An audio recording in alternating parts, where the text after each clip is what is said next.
Speaker, we're talking about misleading. Only one party is under investigations by the Elections Canada. Mr. Speaker, yesterday the Parliament... Order. The honourable member for Timmins-James Bay has the floor.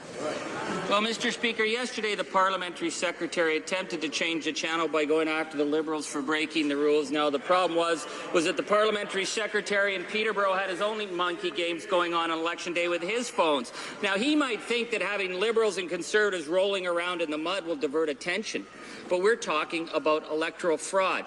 And only one party is being investigated for electoral fraud, and only one party's operatives are being brought forward. So who paid for those scripts, and who paid for the calls? The Honourable Parliamentary Secretary to the Prime Minister. It's interesting, Mr. Speaker. Only one party actually tried to defraud Elections Canada by funneling money into the Broadbent Institute, and that would be the NDP. They had to return that money. But you know what, Mr. Speaker? The calls referred to by the member opposite in Peterborough used a real name, identified a real campaign office with a real phone number, Mr. Speaker. The member of Guelph has admitted to paying for misleading and, in fact, illegal calls with a message from a fake person using a fake phone number. The opposition has now admitted to making illegal calls, Mr. Speaker. We know they paid millions of dollars to make these calls.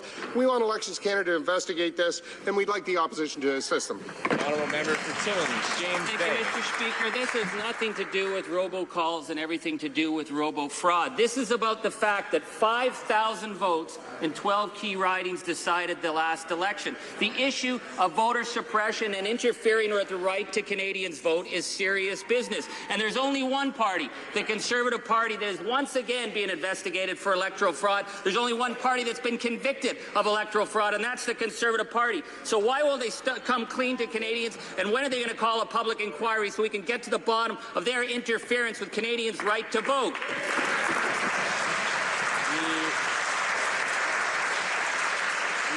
Parliamentary Secretary to the Prime Minister. Of course, this party did no such thing, Mr. Speaker.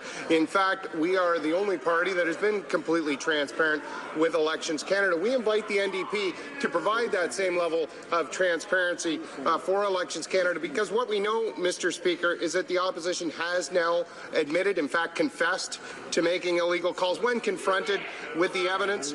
We know that they paid millions of dollars to make these calls to Canadians in the last election. We're assisting Elections Canada. I've indicated we're providing the transparency they need. We'd like the opposition to do the same. Honourable member for Toronto Centre. Well, Mr.